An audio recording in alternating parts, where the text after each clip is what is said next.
Hi, everybody. It's meteorologist Joe Cioffi. It's Wednesday, September 5th, 4 minutes after 6 o'clock Eastern Time, as we get another weather day under our belts and look ahead to the conundrums that we have in front of us. Let's start right off the bat. We're going to just remind everybody that you are any maps that you see, weather models, and so on are just that, and they are not to be used for any kind of decision making. If in the event that we wind up under any kind of tropical storm or hurricane threat, we saw Tropical Storm Gordon yesterday coming in to the Alabama, Mississippi Gulf Coast, heavy rains from the western part of the Panhandle of Florida, and now there's been some flooding that has occurred with Gordon's remnants as it's moved inland. But the point is, you check with the National Weather Service. Weather.gov should be your go-to source, and for the official hurricane information, you want to go to nhc.noaa.gov, and of course, consult your local officials. Now, I got my buddy, Meteorologist Bill Goodman, who's with the National Weather Service in Upton, and he's going to join us tonight. Say hi, Bill. Hi, Bill.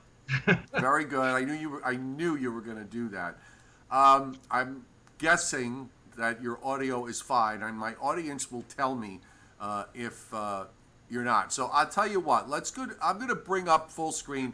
We'll bring up the full North Atlantic satellite view, and one of we're talking about so much stuff that's going on out there. This is, they're all complex puzzles, Bill. This one seems to be a rather interesting one in that the puzzle pieces aren't necessarily the normal puzzle pieces that you wind up looking at. No, not at all. A lot of times the Cape Verde storms tend to take a more southerly track, and they take a steady west-northwest track toward the coast, and then recurve in some instances. Other instances make landfall and go into the Gulf. This one's gonna get into a little bit of a call in the central Atlantic before it decides to turn one way or the other, and that's the real forecast problem. One of the things going on, there's an upper low that is sitting, it looks like north of the Dominican Republic there, and there's looks like quite a bit of cloud cover is blowing southwest to northeast. That's going to have, you would think that Florence, which up until now, Bill, has so outperformed with regards to the strength models. It's a Category 4, 130 mile an hour winds. You got to think that shear is going to have at least some impact as it gets closer to it.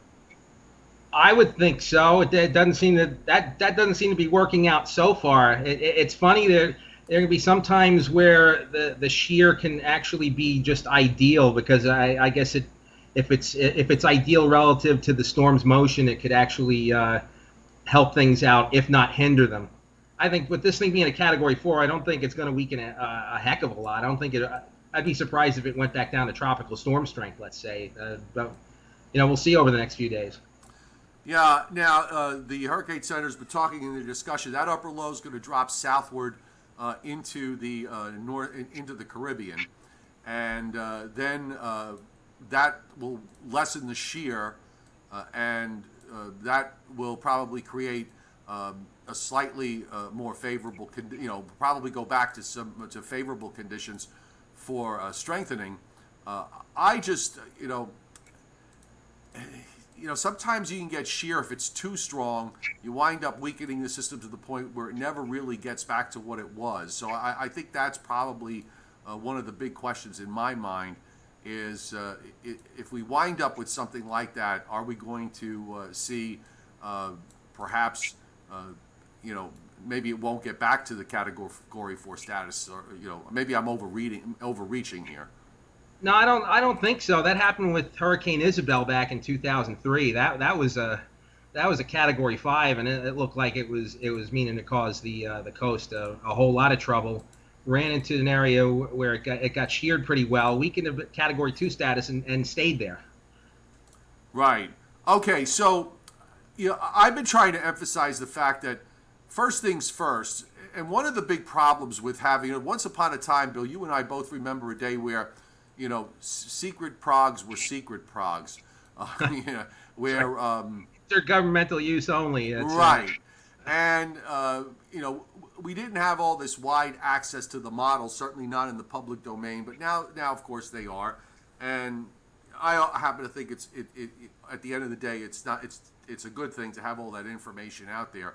But maybe you can get into a little bit as to why it is that we see these really wide swings back and forth sometimes when it comes to weather models going one run or a couple of runs in a row, especially when you get onto the long range, doing a certain thing, and then suddenly it kind of flips into something else. And I guess if I was at home and I was not familiar with all this stuff, it would drive me crazy. Yeah, well, it certainly drives us crazy in the professional sense too. There are so many factors that come into play. One is that first of all, we're trying to model what's going on. We don't have a complete set of observations. Those observations, they're taken at different times of day, which I think does tend to have an impact. We tend to see the evening model cycles do slightly different things than the daytime. Right. I notice, and it's not always the same. Sometimes, you get the evening model cycles tend to be wetter or more robust, deeper. Sometimes it's the day cycle. And you get to a point where you think you've got the pattern figured out, and suddenly it winds up flipping on you. Sure, that could happen. And then in a situation like with this Hurricane Florence, you have it going into an area where at least earlier it looked like it might turn out to sea pretty early. Now that's more questionable whether that's going to happen. But whether or not that happened, when you have these a hurricane moving into an area with a weak steering flow in the middle of the ocean where you don't have a lot of other observations except right around the storm, it can be very difficult to get that right in the modeling. And that's why we don't just look at one model run. We look at what we call an ensemble for each particular model, right. Simulating everything, maybe 20, 40, 50 different simulations all at once to see if the initial starting point is tweaked just a little bit, how does that affect the outcome? And from that, we can kind of get a sense of how predictable a situation is, and that's especially with a hurricane like this, that type of information is very useful. Well, we've got the 18Z coming out, so just in time for what we're doing. So if you just give me, I'm going to bring up. I've got the 120-hour 18Z. I'm going to put it up on my paint box here, so I can draw a few things. So just bear with me. You could see it on the. Are you able to see what I'm doing here on the screen? No, I can't. So you'll have to. All right. So here it is. I just pulled up the upper air off the GFS for Monday, and what it has. You've got a trough that's sitting, in the North Atlantic, dropping actually from the North Atlantic down through the Central Atlantic, and at this stage of the game. I'll draw a line in here for everybody to see. But at this stage of the game, it looks like it's completely bypassed. Florence has completely bypassed this weakness here. And there's an upper high that's building, a rather strong one that's beginning to build east of North Carolina. If you could picture the 591 height is just north of Bermuda, and runs west from there to just offshore the North Carolina coast. South and east of Bermuda is where we have Florence. It would seem that at least at first opening, it's going to miss that, and all the global models show it, and in fact, all the hurricane tracking models late this afternoon show it missing this first shortwave. Okay, yeah, I can see that. I'm looking here at home, and. Yeah, it looks like it is going to miss that first trough and then get underneath that building ridge. So that's concerning. Now there's a second shortwave there, Bill, that's from the Great Lakes down into western Tennessee. to the west of the upper high. Now, I've noticed that one of the ever-changing chess pieces, as I like to call them, yesterday or at some point, it was a question of how it handled that shortwave, because it would was going to seem to weaken the ridge enough. This was when we had those runs where it was turning it near 60. That shortwave would weaken the ridge enough, and then move off the New England coast and then pick Florence up and out. It doesn't appear at this point that is going to be the case this time around. I'm going to bring up. I could go out another 18 hours now on the new GFS, so I'll bring that up on the screen here, and we'll take it. I still got the upper air, and in fact, at 138 hours, and this is now next Tuesday, it looks like it is south of Bermuda. I guess if I had to guess, I'll just try to get. The center looks like on the GFS is roughly at about 29, and just shy of 65. And there's a strong upper high to the north it's cradling. It's literally cradling the hurricane around it.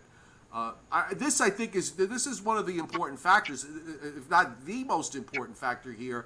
It's usually when we're dealing with East Coast hurricanes, Bill, we're looking at, we're trying to gauge the magnitude of a trough to the west and a southerly flow up the East Coast. In this instance, I think it's the ridge that is the most important. Sure, and it looks like by that time it's really dominating. That trough that we were looking at to the west is lifted up in a cannon, and is not really going to be a player as we get into the next week. Oh, so, and let me ask you this. It just came into my mind because someone pointed this out to me. I hadn't really looked, but the North Atlantic Oscillation. I mean, I'm sorry, I don't mean to throw you a curveball, but I'm still trying to figure out what the impact is here. The North Atlantic Oscillation next week is forecast to go negative, depending on which set of models you look at. I'm going to try and bring it up here on the screen to see what the ensembles did. So just give me one second here. Okay.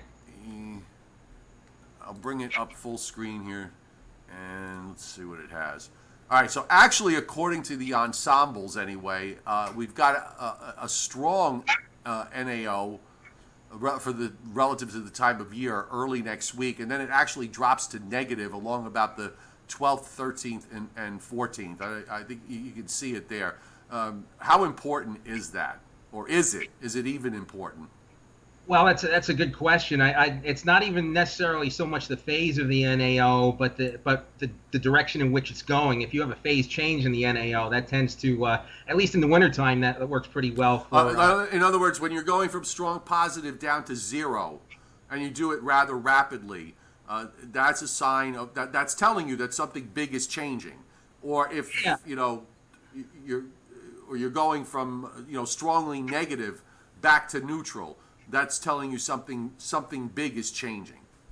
Yeah, it could. Now, whether it works for this particular situation, this is just just a pretty unusual situation with an upper high being located where it is and a hurricane underneath it. I have to say I'm not sure how that plays into the situation. If this were a winter storm situation and I saw the NAO changing phase and a storm getting ready to come up the coast, that would be that would get into the realm of fascination. But right, fascination sure. For those of you who don't know, on my Facebook page is is a sort of key word that I use on my personal page.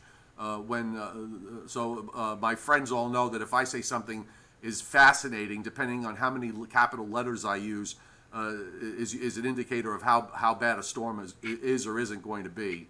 I just punched up, by the way, today's European, which in meteorological coffee clutches, everybody I'm sure was talking about it. We just saw the GFS. It looks like the European has the ridge actually covers more geography apparently than the GFS does, so it's wider, but it has that sort of cradled idea, and at least from the European standpoint, it has this ridge kind of anchored up into the northeast, and you would certainly could argue that Florence will ride up the periphery of that ridge northwestward, but does it how far west is it going to get? That I think is that's a huge question here.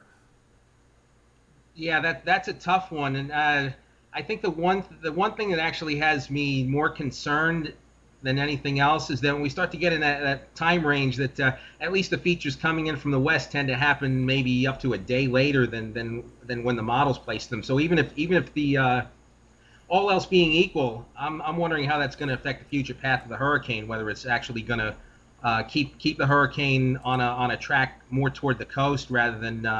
I think even the European, even with this run getting dangerously close to the coast, it does turn away. More of its ensemble members do that, but I wonder whether that's really going to happen. We're still far out here, and Yeah. we're likely to see some. One of the things I did notice today, it seemed like the models, while they still have their obvious differences, are tending to come closer. Now, again, let me just warn everybody that's watching here. I've got the European map up. Again, this is not a map that I would certainly use 7 days out. But as far as making any kind of a forecast, it's offering a solution, but not the solution. The global models seem to be becoming, they're getting closer together. They've got different ideas with regards to the ridge, and this is something that you and I don't see very often, at least from the standpoint of the European. So, it tries to argue. Taking this on the periphery of that ridge brings it just about to the Delaware coast and then to the New Jersey coast, and then it just drops it southeastward from there. That is not, that's a scenario that we don't see up here very often. I could probably count it on my hands. I could think of a couple of instances where we had something weird like this happen. Maybe it happened a little bit further offshore, but how realistic is it given our latitude and everything else that we deal with here? How realistic is the European? Well, I mean, regardless of the realism of the models and the whole situation itself is just really rare. I don't think. Let's see. We had Sandy make landfall on the New Jersey coast back 2012. This situation is nothing like that. Quite a bit different. We had, I think you have to go back all the way to 1903 before you see a hurricane landfall on the New Jersey coast. So very rare. I think you go back to 92, there was a weak tropical storm that made landfall in the Delmarva. So we're talking about something that's really rare, and that when you factor in what we call climatology, what past storms have done into this. There is some past history that sort of agrees with it. There's some past history that disagrees. Just as a comparison, because I do have out to 168 hours. 156. Let me correct that. So at 162 on the old GFS, we're at 31.25 and just shy of 69 west.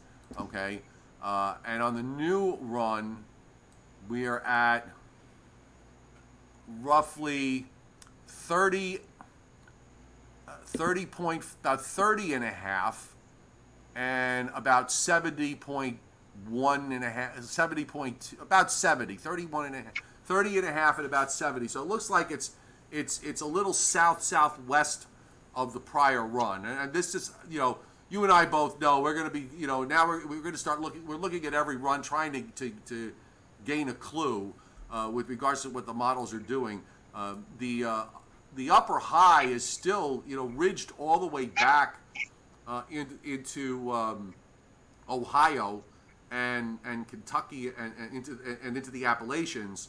The northern part of the jet is still way up in the northwestern lakes. There's no sign of any kind of shortwave coming down, at least not at this point.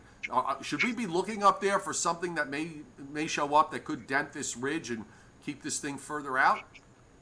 Sure, I think we do need to pay some attention to what's going on. I know the European had showed at the very end of its run had showed the northern jet stream dipping just far enough south into Canada, upstate New York, northern New England, that it would that it would make the hurricane turn at the last minute. And this, Now, by the way, is this is effective for 2 a.m.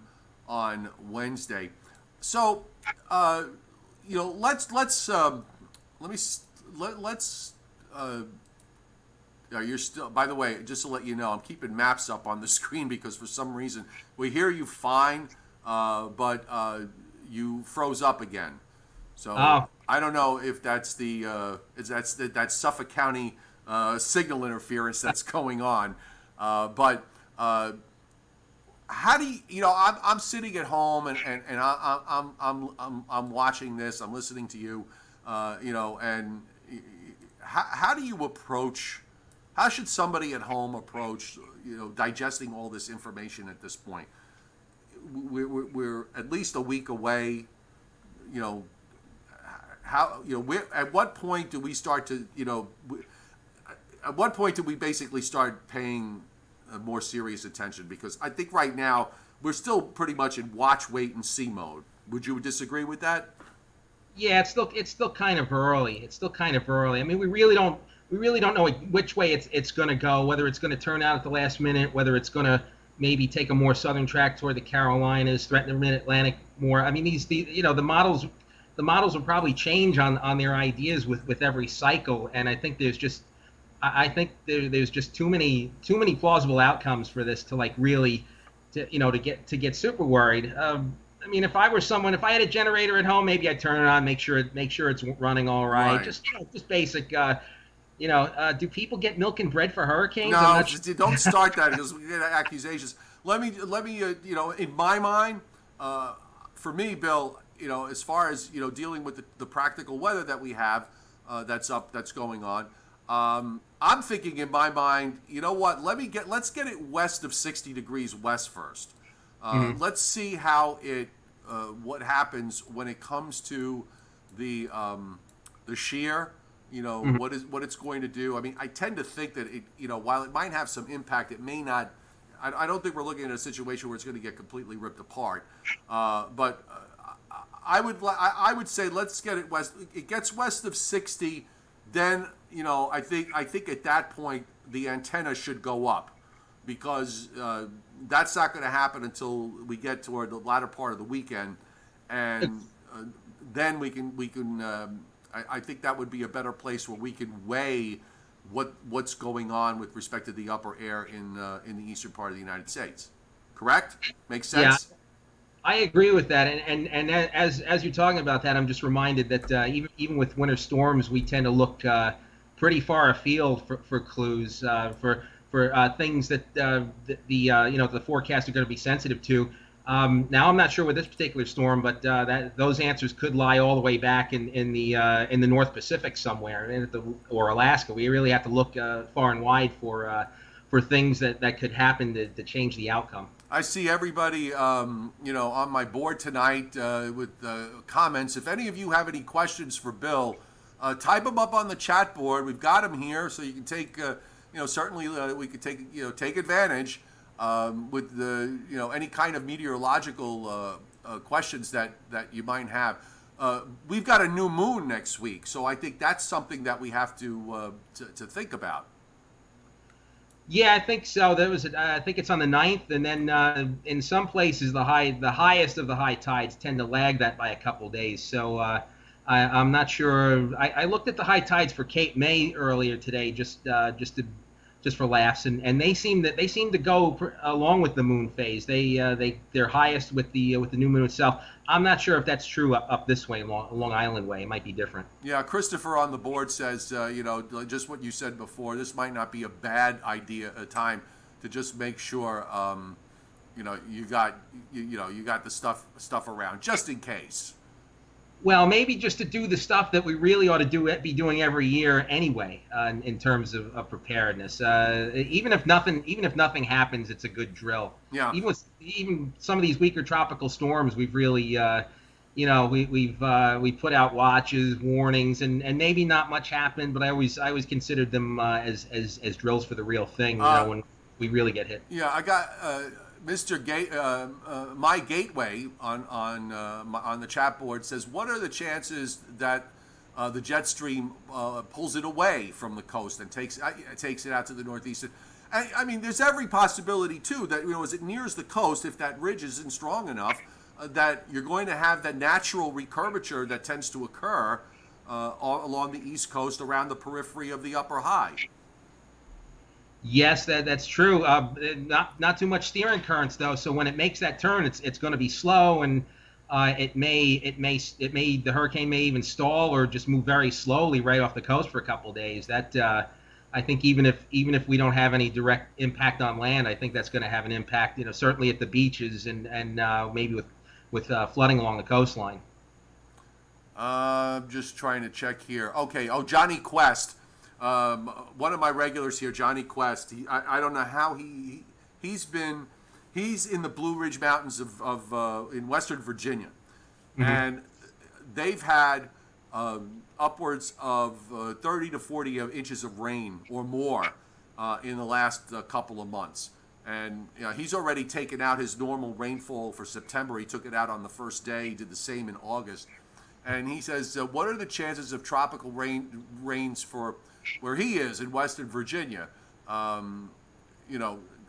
That would depend on, if you had an upper high where you take something inland and it would drive it northwestward. That actually has happened on a couple of occasions.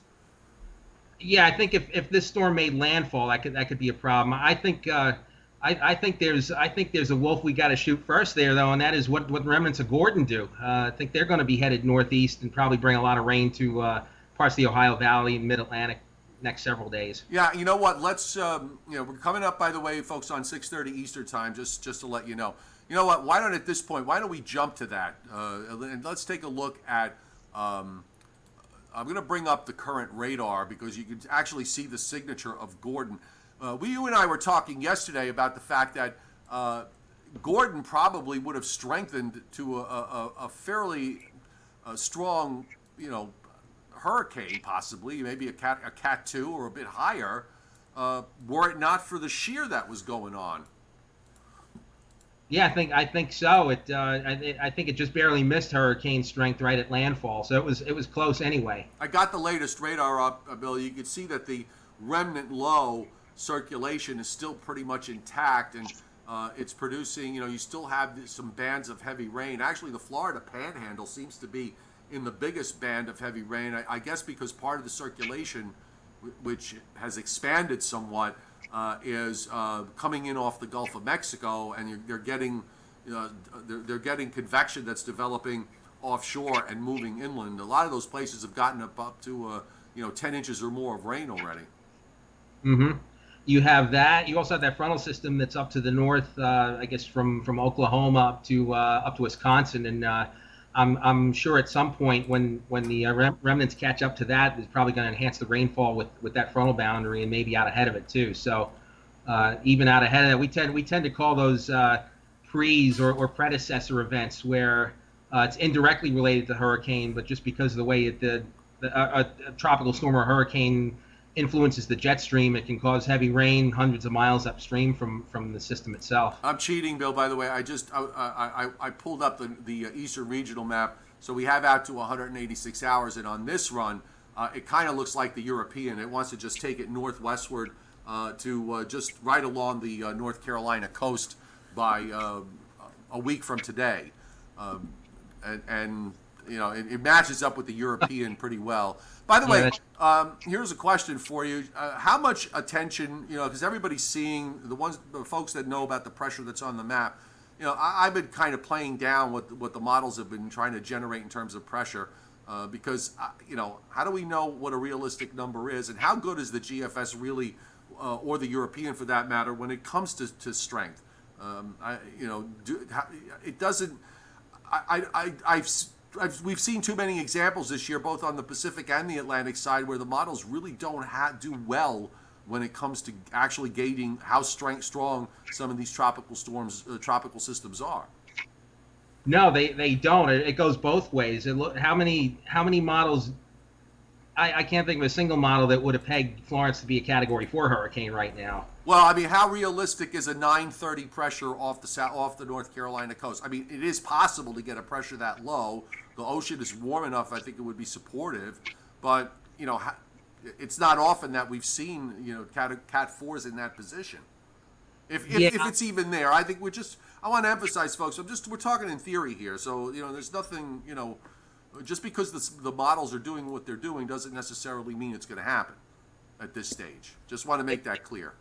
Exactly. One thing though, the GFS, there was an upgrade to the model last year, and I forget the exact reasons why, but ever since then, its central pressure with its predicted hurricanes has been kind of nuts. Way too low. Although it's been the strongest of all the global models with Florence so far. I guess maybe because it got lucky. I don't know. But I jumped back to what's going on for tomorrow. We've got this weather front that's coming through southern New England, back across the Ohio Valley, with a high that's starting to press in across the Great Lakes. I saw the Storm Prediction Center has a slight risk of severe weather here for tomorrow. How realistic do you think that is? That looks pretty good to me. Gonna be pretty hot, pretty juicy outside.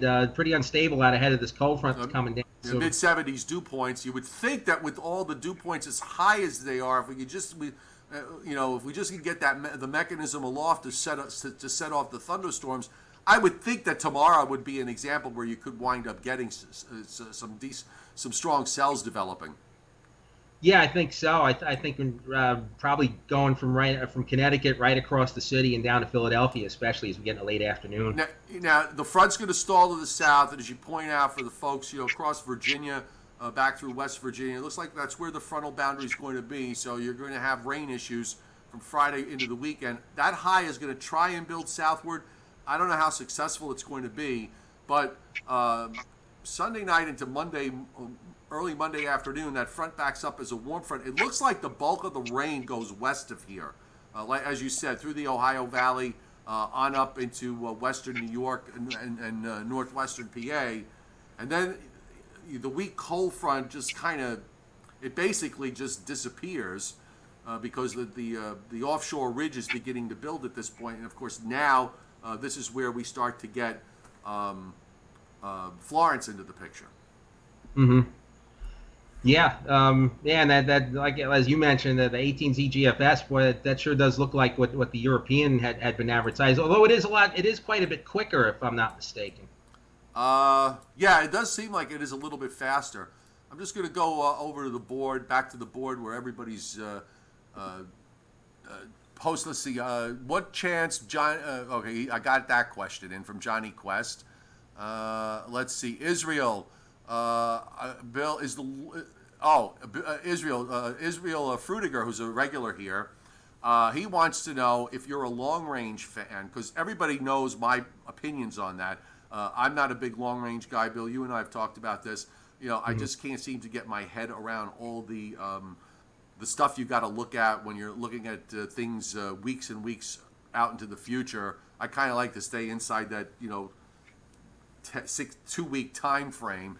But he wants to know if you're a long-range guy and any thoughts you might have on a general cool down, maybe a break of this pattern of this ridge in the eastern part of the U.S. I think we're going to see more of the same. I think maybe we get a cold frontal passage here and there that cools it down for a day or two. But I think probably through the end of September we're probably going to stay on the warmer side. Maybe not like the heat that we have right now, but still I think above normal, probably right. At least through the end of the month. I don't know. Isaiah Jacob, who's also a regular here, he watches on my YouTube channel from Charleston, South Carolina. From Florence, South Carolina. I'm sorry. Let me take that back. This is going to get confusing if Florence winds up going into South Carolina, passing near Florence. But he's in South Carolina, so. If we were to gauge at this very, very early stage, and it's an impossible thing to do, and that's the answer I've been giving when people have been asking me this. I don't think at this stage of the game you're at a point where you could even begin to assess any kind of risk one geographic area over another. You're on board with me with this? Yeah, I am. I think you live pretty much anywhere on the East Coast. You watch this and see what watch where it's headed, see where the forecast is trending. I mean, anything the National Hurricane Center only forecasts out 5 days into the future. So anything else you hear beyond that is that's just long range speculations of people like you and me. It's informed. It's informed because we have some knowledge of the models, but it's not an official Hurricane Center forecast by any means. And I don't think they would start. I think they're probably going to be on the same page that you mentioned earlier, where maybe they're not going to start to talk about an impact to the coast till it gets closer in. Maybe starts approaching Bermuda or 60 West at least. Square Coder 8929. And I have this rule, Bill, one at a time, because they're already asking about the wave behind it, which looks like that's going to become a tropical depression or a tropical storm in the next couple of days. But I'm not gonna ask you about that one because, frankly, you were so busy looking at Florence. I haven't really given any kind of attention to the system that looks like it's behind it. But I do think it's interesting how there was a general feeling that this was going to be maybe more of a homegrown type season because of some of the factors that we were looking at earlier about the colder than average ocean water temperature across the tropical and subtropical Atlantic. I've talked about it, you talked about it, and yet it's amazing, and look what's happened. We've got a Category 4 out there now, and it looks like we have a wave train coming off the African coast. Surprise, surprise. The eastern tropical Atlantic warmed up close to normal while we weren't looking. There was a lot of talk back in June about how cold it was, but at that point we're so far from the main time frame for development of systems out there. I guess that shows you just can't you can't put all your money, you can't bank on that type of thing always continuing into the heart of the hurricane season. All right, so let's. I guess we could just kind of wrap things up in here, Bill. So again, at this point, specific questions about specific places are kind of useless because of the fact that we still don't know whether Florence will ever make it west of 60. But the models all seem to say that will be the case. We wait till it goes west of 60, then eyebrows will be raised and we start paying closer attention. Makes total sense to you? Yeah, I think by that point we're probably going to have a good handle on, starting to narrow down areas that may or may not be affected. Okay, great. And you would emphasize, as I did, my particular disclaimer that I did at the very beginning, in that you should never use the maps that you see that we show you. They're great meteorological tools, but that's what they are. And you don't use those to make decisions. You always refer to your local National Weather Service office, which you can get at weather.gov, and the National Hurricane Center, nhc.noaa.gov. I'm giving you a plug here, guy. Absolutely. I agree. Even with winter storms, we sometimes see folks go out there and look at model projections and weeks ahead say, oh, we're going to get buried 3 feet of snow, and that's just not responsible. So, in a way, we have to be very careful with how we talk about this particular situation. That's why I would never, at this point, I could never ever say, oh, that a particular area along the coast is going to get impacted. It's much too early to get into that type of detail. Right. So in other words, at this, all the weather groupies were, of course, watching this with great interest. But if you're the average person and you're looking at this, as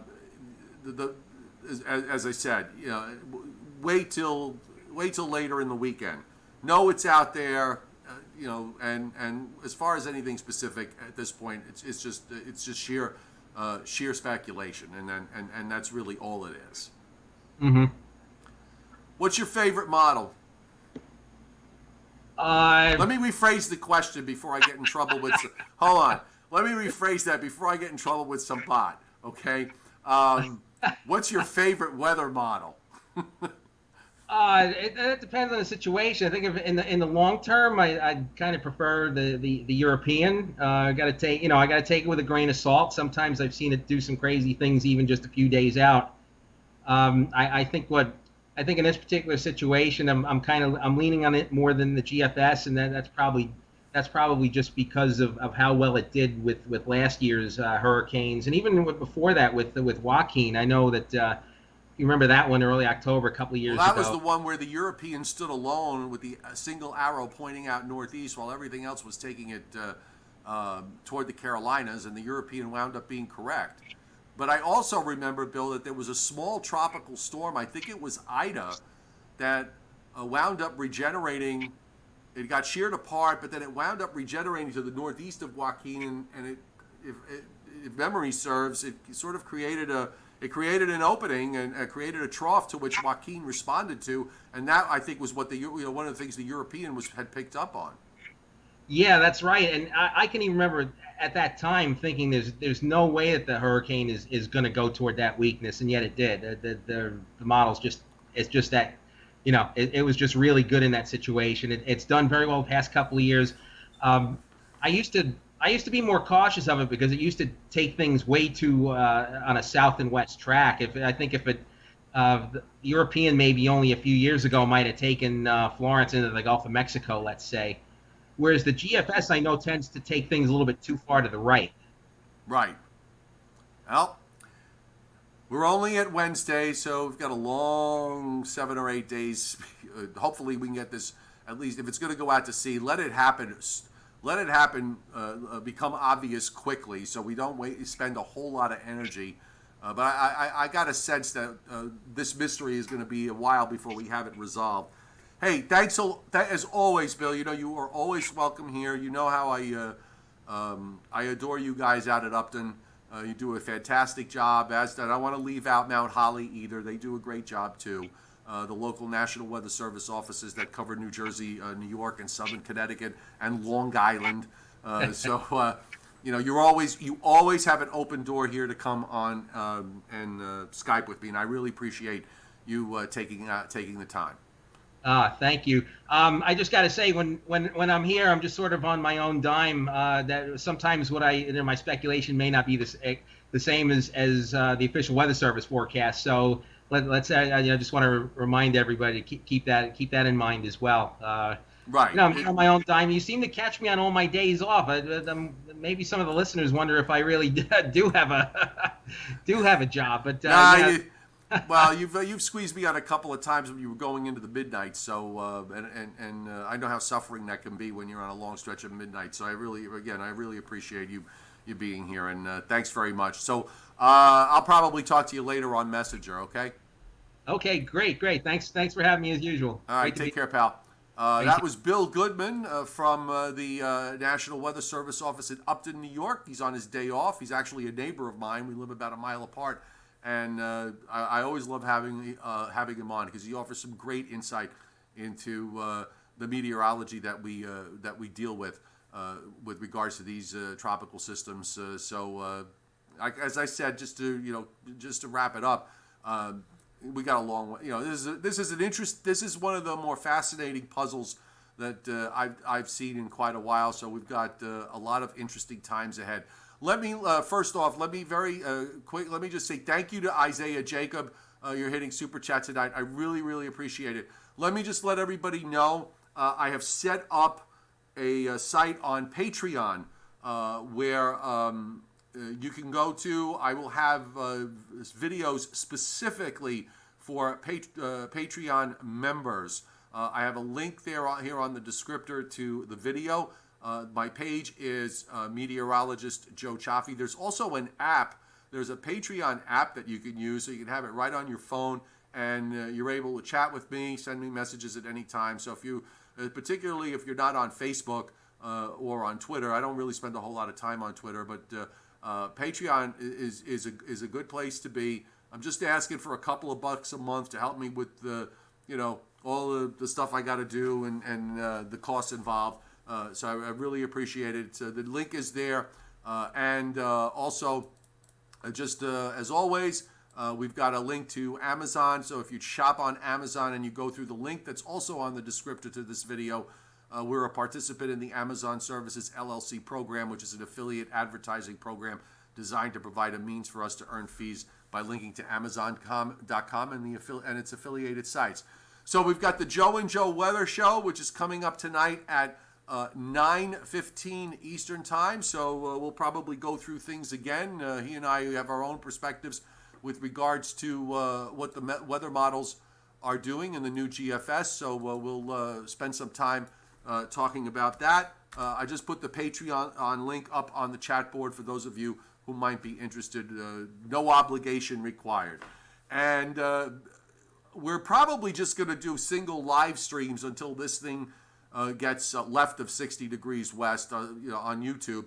But I will also have, by the way, I will have some live streams on Patreon. I did one this morning that's specific just for Patreon members. So you can get it on those live streams. It keeps the chat group is a lot smaller, so I can pay you a whole lot more attention when we're in that particular situation. So consider it if you will. Isaiah Jacob, thank you again for hitting Super Chat. We'll see you tonight on the Joe and Joe Weather Show at 9:15 on Facebook. And otherwise, we will see you tomorrow, probably at about 6 o'clock Eastern Time. Have a great evening, everybody.